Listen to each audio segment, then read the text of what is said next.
Endelea kufuatilia kipindi chetu cha Film Zone, na leo niko na gwiji wa sanaa ndani ya mkoa wa Morogoro. Lengo tu ni kuijua sanaa ya mkoa wa Morogoro tangu ilivyoanza mpaka sasa, tukiangalia watu waliobakia ndio kama hawa wazee maarufu sana. Anafahamika kwa jina la Babu.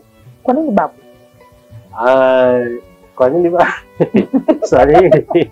Kwa nini Babu? Ngoja nikukumbushe kwa nini nacheka. Mzee Magari alikuwa. Kwa nini? Ananiambia hivi, wao watoto wadogo wakuita Babu. Na mimi nakuita Babu. Yaani wewe ni wakuita Babu. Kwa na sababu ya Babu. Mimi niko kwenye taswira ya kisheria. Okay. Nilipenda kuitwa Babu kwa sababu wewe leo ndio Babu unaweza kuongea naye, ndio? Yeah. Babu ni rafiki. Hata kama una tatizo asili. Kabisa, kwa sababu Babu. Lakini kwa kipindi kile kwa umri nilokuwa nao ningeweza kuita uncle, father, daddy, ndio? Lakini mtu akishakuita baba unajifanya hawezi kwa mimi. Tutoe Babu sasa, wewe jina kamili ni nani, na watu ambao wanafuatilia kupitia kipindi hiki waweze kujua kabisa kwamba huyu ni nani, cheo chako katika tasnia ya sanaa ya uigizaji ndani ya mkoa wa Morogoro, waweze kujua. Kwanza tuanzie hapo. Mimi majina yangu halisi Abdulaziz Saleh Mohamed Al-Jahwari. Abdulaziz Saleh Mohamed Al-Jahwari. Al-Jahwari. Ni mwenyeji wa haya majina Matombo. Mbona kama Kiarabu haya majina? Okay. Sanaa ya uigizaji ulianza mwaka gani? Sanaa ya uigizaji 2005, 2006. Kuanzia hapo kwenye sanaa ulipoanza ndani ya mwaka 2006, ni kitu gani ambacho wewe unatamani kiendelee kuwepo mpaka sasa tangu kipindi kile kati wewe unaanza mwaka 2006? Kwanza natamani nirudi yale makundi kama makundi ya zamani. Okay. Sawa. Kulikuwa na makundi ya maigizo. Na kipindi kile ilikuwa sana siku la. Mimi nilianzisha kundi la maigizo. Ndio. Na watu wengine nao wakaja akaanzisha makundi. Ndio. Ilikuwa na msimamo kwa kundi la kwa ngoma, lakini baadaye nao ukaingiza kwenye uigizaji. Kulikuwa na kwa Sekuti na Maria. Sekuti. Yaani baada ya kuwa na makundi haya nilichokuja kufanya mimi cha kwanza ndio kusema Morogoro kuna lakini tunapataje ujumbe? Ndio tunapataje upendo, mshikamano, ukaribu wa kufanya kazi. Nilichokuwa nafanya mimi ndio natoka na kundi langu naenda kutembelea kundi. Okay. Tengeneza desturi. Nikazunguka makundi yote. Ndio. Kama mara 2 wengine mara 3. Na wao wakasema mbona kundi la Babu lilikuja kutembelea? Na sisi ngoja tukamtembelee Babu. Ukatengeneza katabia fulani kwa ujamaa. Kwa ujamaa. Okay. Ikafikia wakati mwingine wanakutana makundi matatu kwa Babu. Kona la kwangu linakuwa la. Nakuwa wengi nimejaa. Nashikana upendo. Yaani tusipoonana kwa muda wa wiki. Ndio. Hata siku tukisema tuna kikao, kwa maana kuna kikao wengi, yaani wakiwa wachache ni 100. Lakini pale vijana social, kumbe ulikuwa hoshi vipi sana. Ni kweli. Ni mfumo ambao niliutengeneza. Kama kuna mtu ambaye tulikuwepo kipindi hicho, atakwambia mfumo ambao. Ni kweli. Na mimi wakati huo nakumbuka na mimi ndio tulikuwa tunaanza hata kuingia kwenye sanaa, nilikuwa naona huo upendo. Lakini haya makundi kwa nini yamekufa? Kundi sasa hivi hakuna kwa sababu nafikiri hapa kuna watu walifikia wakatengeneza katabia ambapo sio kabisa. Kakawa makundi yanaanza wasanii. Mimi kundi langu nisimamisha. Kwa sababu kuna kazi hata kwa simple. Kwa muda mwingi nikawa sipo Morogoro. Na natarajia kurudisha tena. Sawa. Na wasanii wangu. Kwa ile tabia ndio ilifanya sisi nikaweza kuwaita Dar es Salaam kuwashawishi. Mimi kakaangu anaitwa Ashikam. Alikuja nikamwambia mimi haja kati nafanya mazoezi hapo kwa kusudi kwangu.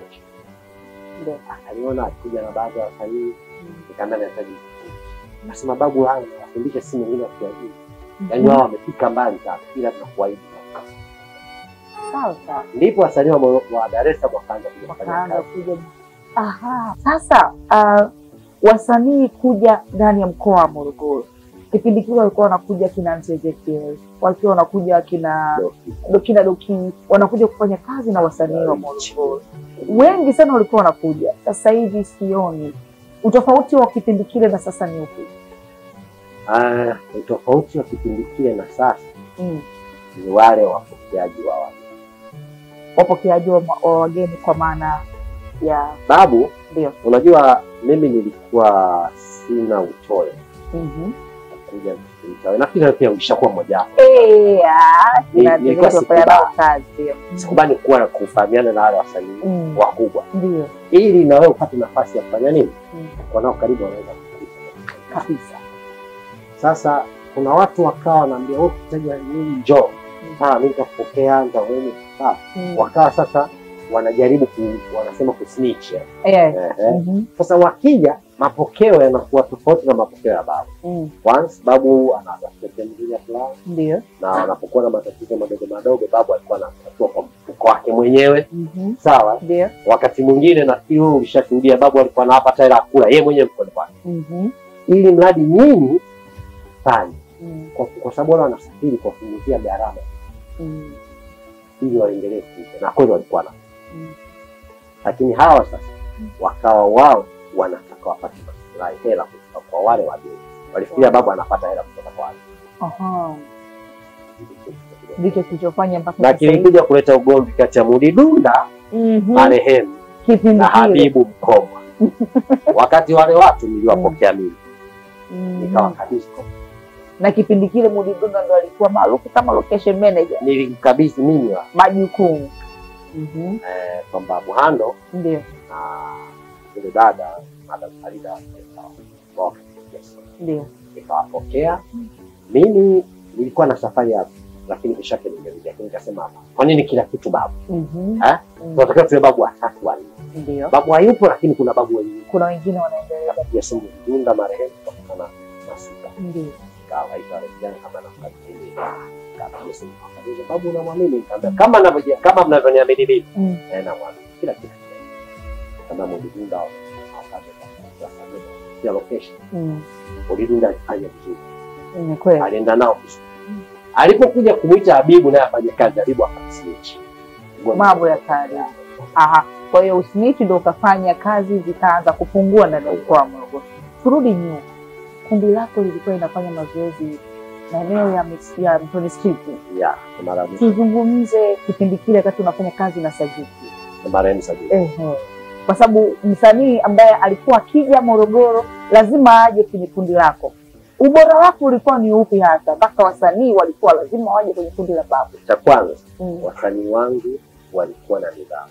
Walikuwa wanashikilia sana nidhamu. Cha pili, niliwafundisha upendo. Cha tatu niliwafundisha. Sawa sawa. Cha nne, yaani hivyo vitu vyote walikuwa navyo. Nipo, sipo. Walikuwa wanapata misingi ambayo mimi nilikuwa nao. Kiacha mbali kwa kufundisha sanaa. Kwa hiyo hata kama sipo, nikawaacha wageni na wao. Ndio. Nikirudi sijawahi kupata maisha. Na nilipokuja kusimamisha kundi pia, wakati nyingine sababu pia ya wasanii wengi kufungua kuja Morogoro. Ni kutokana na ule uaminifu wa mdogo. Masnichi kuongezeka kwa sana. Kutopata ubora wa waigizaji. Mimi sijisipi lakini ukiuliza Dar es Salaam kuna wasanii wangu walikuwa wanaenda Dar es Salaam kufanya mazoezi. Lakini ina Ray wanataka tena wanaongea wanakuja kutoka wapi? Kwa babu. Kama kweli msanii wa babu, naomba kaa mbele. Sisi tunakuwa wanafunzi. Tunathibitisha. Kwa kweli msanii wa babu. Tunathibitisha kwa hilo. Wasanii walikuwa wakiuliza babu unatuponza. Tukienda na tuombe tufundishe. Na kweli walikuwa wanafanya vizuri. Na napigia simu babu wasanii wako kidogo. Okay. Lakini sasa hivi sanaa iko wapi? Ya Morogoro. Sanaa Morogoro sasa. Kwa nini? Kwa sababu kwanza wale ambao walifunza siku mbili kwa babu, mbili wakaenda kwa Dunda leo nao. Kwa umetengeneza walimu Sawa. Mimi wako ambao naweza nikakubali hawa wanafaa kuwa walimu. Lakini kuna ambao mimi siwakubali kuwa walimu. Kwa nini? Kwa sababu wenyewe bado hawafikia kile kiwango cha kuwa msanii bora. Ada amejifunza kwa muda mrefu, amepata mapigo kwa muda mrefu. Amepata mapigo mawili matatu na kuyazingatia kichwani. Sawa. Katika orodha yangu naweza kusema labda yeye alikuwa mtu wa 5 kutoka mwisho, leo anakwenda kuwa mwalimu. Lakini kuna watu nikikwambia, kwa mfano kuna msichana mmoja kama unamfahamu anaitwa Taisa. Taisa kaa kwenye kundi na siku moja. Adija. Anakaa na sawa. Kasa. Ndio. Akaa kwenye kundi. Wala sina sababu ya kukamili. Pacha wake na Sajibu. Wamefanana sana. Sina sababu ya kufundisha. Sabaa. Sina sababu ya kufundisha. Mapepe. Sina sababu ya kufundisha. Yaani nina watu, lakini kuna watu mimi nitamtaja pia. Budi Prince akajiita mwalimu kwangu. Yeye mwalimu yeye anafundisha kila.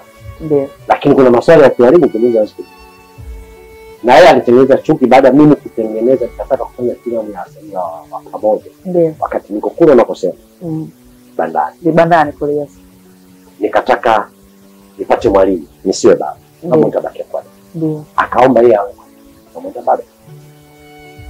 Mimi wanapendaga kuambia mtu chochote. Ndio bado. Ukweli wako unakufanya watu kwa kuchukia zaidi. Yeah. Na ni Morogoro kusema kwa sometimes ikawa Morogoro sasa. Tufanye nini sasa kwenye tasnia hii ya Morogoro katika? Cha kwanza wale ambao tulikuwa muda mrefu. Ndio. Walikuwa hawapendi kuona babu analetea maendeleo wasanii. Basi na wao wawe kama babu. Changamoto kwa pamoja tuwalete maendeleo bora. Nakumbuka kuna miaka fulani nilikaa mimi nilipoteza muda wangu mrefu. Nilitoa connection, nilifunganishwa na mheshimiwa Jakaya. Ndio. Alituma timu yake. Kwa na kazi kao na shehe. Ndio. Lakini sikuchukua msanii wote zaidi ya mshikaji wangu mmoja na shehe. Alikuwa kama okay. Ndio mwandishi yale. Wakili unatoka mimi ndivyo kwanza. Naweza kuandika. Ndio. Mpaka tulipofikia makubaliano ninachokitaka akapelekea mshikaji. Akabariki na akasema iko tayari kutusaidia wasanii wake. Nikaambia lakini kwa sharti nisipungue wasanii 100. Ndio. Mimi nikamwambia hata kitaka mimi wapo. Baba ambaye timu kuja fulani hawasanii wao. Mimi nikatuma wakati mna watu. Hatuna message pia mtu akamfuatia mimi. Lazima ikana BBC. Sawa. Ndio. Nasubiri ugeni. Hata tunapiga simu kutoka polisi kwamba nataka kufanya hivi. Kwa nini? Simu ilitoka wapi? Hapo tuje. Nikaanza sasa kufuatilia. Nipo polisi wakati naenda. Uliza kibinga pia kwa hiyo imetoka kwa afisa utamaduni detail. Ina maana afisa utamaduni mpaka hiki kinaendelea babu alikuwa hana taarifa yeye? Hana taarifa kwa sababu kilikuwa kuhusiana na yeye. Kuhusiana na wasanii wa uigizaji. Na kitu ambacho nimekitafuta mimi kwa manufaa ya wasanii wa Morogoro. Ndio. Kipindi hicho ulikuwa una show gani? Kipindi hicho hata vyama hakuna.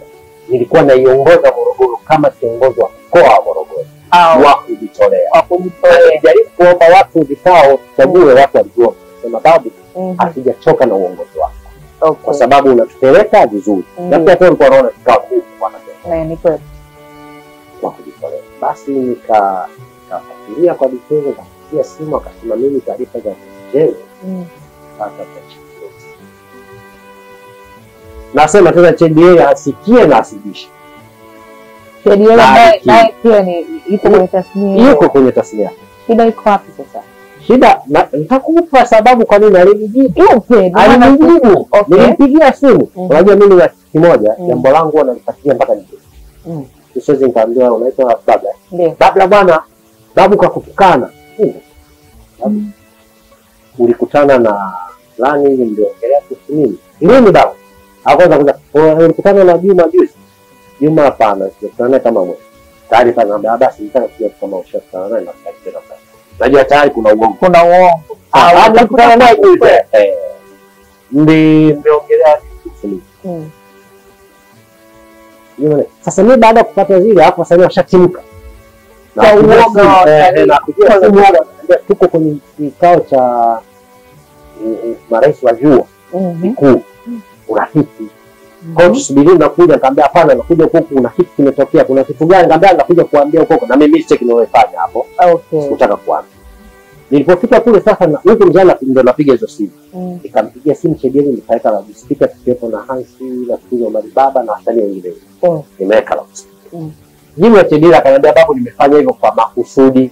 Makusudi yepi? Makusudi yepi? Kwa nini babu kila jambo zuri Morogoro uonekane umefanya wewe? Kwa nini? Kwani ulitakiwa babu uniite na mimi? Leo ungetoa mapema afu kawaambia watu kwamba tumeshirikiana na Chedieli kuleta hii. Okay. Mimi nasema na wataja majina ili wabadilike. Na mimi kama wanaona nina kasoro na waruhusu waziseme hivi. Kutoka huko kuna tuzo za filamu ndani ya mkoa wa Morogoro. Wewe ukiwa kama mkongwe na ukiwa kama kiongozi kwenye bodi pia, unaizungumziaje? Ilikuwa 2022 23. Zile tuzo ndio ilikuwa na mapungufu. Okay. Mapungufu yepi ambayo uliona? Mapungufu mengi. Na pengine mwandaaji alifikia bila kujua wazo lile kuletwa kwa mlaji ya mkutano. Lakini wewe mwenyewe upo. Mimi lakini sikushirikishwa kabisa zaidi ya kualikwa. Lakini pamoja na kualikwa sikutambulishwa pale kabisa. Aliyekuja kunitambulisha ni kiongozi wake wa kitaifa. Akauliza nilimwona babu hapa. Na akanielezea vizuri sana kwamba changamoto zote tulitaka kujua hata sisi viongozi na wakongwe wa watu wa Dar es Salaam muda mrefu. Na sababu wasisi katika wasisi wao japo. Sawa. Lakini yeye kwa sababu zake binafsi hakunishirikisha kwenye chochote wala kunitambulisha pale mimi. Yule mimi kiongozi wake yeye ndo ali. Kwa hiyo yale ni mapungufu yanayotokana kutokutaka yeye ushauri. Kutokutaka muongozo, watu wa muongozo. Na binadamu sisi hatukabili. Tunapotaka kufanya kitu pia jaribu kutafuta ushauri kwa watu. Kwa hiyo mapungufu yalikuwepo mwaka 2023, lakini sasa hivi tarehe 28 Novemba tunakwenda tena kupokea tuzo. Mimi sijui. Yes, nasikia tu kwenye magrupu, lakini kwa sababu mwanzo ilikuwa ifanyike mwaka jana. Ikaundwa kamati. Ndani ya kamati wakati wanaanzisha kamati kuna baadhi ya wajumbe kwamba babu hawezi safari. Huenda tukapunguza mapungufu. Mwenyekiti mimi naomba nimuite Ramadhani Bungale kwa sababu bado sheshe. Hawajilisha kwa. Ramadhani Bungale alianza. Ni watu wanafikiria kabidi mimi niwe. Wakati tunahoji nikaingizwa na mtu mmoja anaitwa Jairus. Mimi na Jairus tukasimama kwenye kuoji na kushauri kitu kilicho nyooka. Kaonekana kitu safari. Ikavunja ile kamati, ikaundwa upya. Na makamu wa mwenyekiti Habibu Mkomwa naye pia alichangia kwamba sisi hatufai. Kwa hiyo tuliundwa kamati upya, ikaundwa kamati upya, sisi wawili tufai. Okay, mkatolewa mwaka jana. Hadi mwaka huu kwenye kamati ampo. Kinachoendelea, unadhani kuna faida yoyote kwa waigizaji au wasanii ndani ya mkoa wa Morogoro? Kwa mimi naweza kusema faida haipo. Kwa nini? Sijajua wale wa mwaka jana wapata tuzo wana faida gani. Mwaka juzi. Walipata faida gani? Kuna vitu ambavyo mimi nilipata.